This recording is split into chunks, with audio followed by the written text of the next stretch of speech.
Personal managers. Let's talk about personal managers first. They are crucial to an artist's success. Many people think that the personal manager's job is to get the artist work, to get the artist more work than they probably had before. Well, that really isn't the case, and I'm going to tell you a story to kind of illustrate that.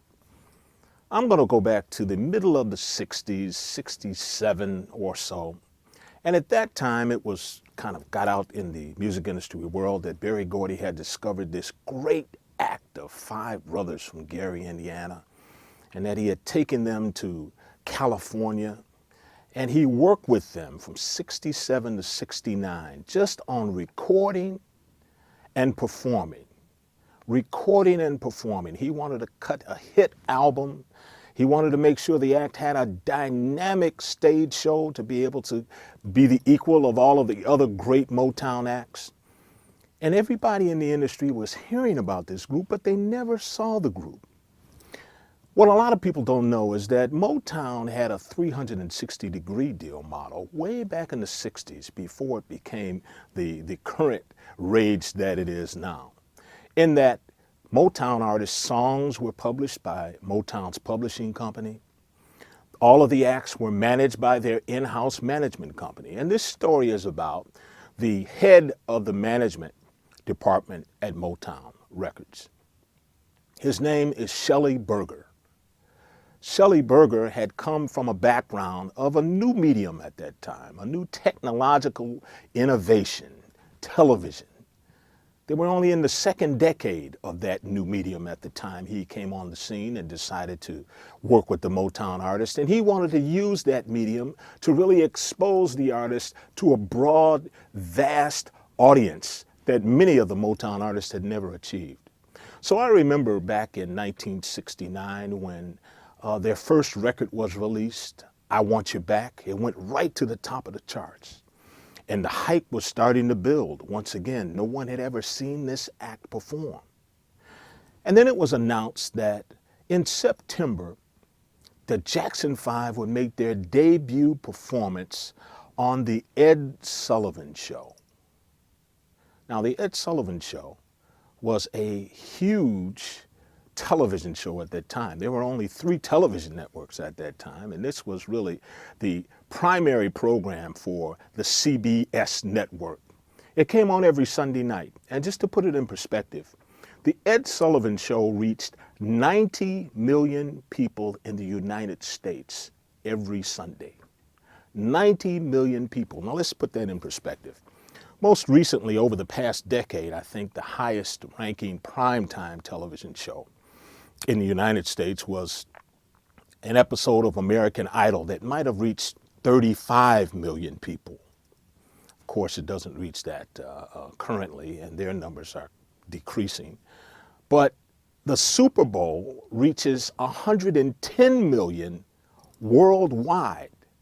The Ed Sullivan Show reached 90 million people. So, on that particular Sunday, Ed Sullivan comes out and he says, "Now, ladies and gentlemen, I'm going to introduce an act that was discovered by Diana Ross." And Diana's in our audience today. Stand up, Diana. Diana Ross stands up, waves her hand. She really didn't discover them. Gladys Knight did, but it was a better story to say that Diana Ross did. Ladies and gentlemen, the Jackson 5. And the Jackson 5 came out on the stage, totally captivated both the audience there and the viewing audience all across the United States. They were everything that everyone had been hearing about this great group. Their choreography was precision choreography, dynamic. They had on all of the latest garb that the kids their age were wearing, suede fringe vest, paisley shirts with puff sleeve, bell-bottom pants, platform shoes. And as they were moving to the music, they had the 5-inch afros that were bobbing in time. Anyway, they loved it. Everyone in the United States loved them. They were immediate stars. They recognized this young lead singer, Michael Jackson, who was like a man in a boy's body. So the next day, the booking agent for the Jackson 5 calls Shelley Berger. "Shelley, Shelly, you were right. You and Barry were right. This act is everything you said it was going to be. Shelly, you aren't going to believe this. I've gotten calls from about 25 or 30 promoters across the country. They're willing to pay $5,000 a night, Shelly. $5,000. Can you believe it? Most of these acts are working 6 days a week for $2,500 a night. But I've got one-nighters, $5,000 a night. Come on, Shelly, bring them out. Shelly said, no, we're not coming out until we get $25,000. Click. The booking agent is, what? What is Shelly thinking? The Beatles barely get $25,000 a night. Shelly Berger's out of his head.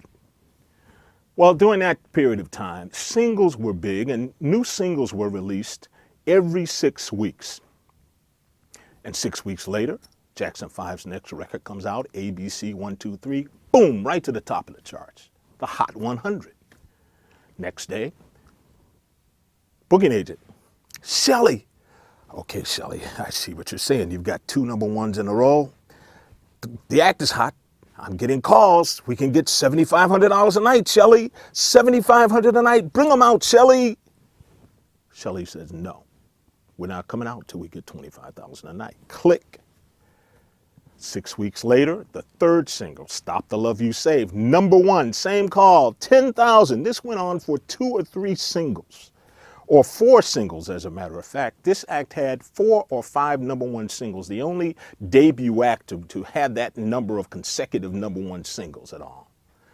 And eventually, after the 4th or 5th single went number 1, the talent agent calls and says, Shelly, I don't believe this. I don't know how you did this, but you got what you want, Shelly. You've got $25,000. Will you please bring the act out and perform and get out on the road?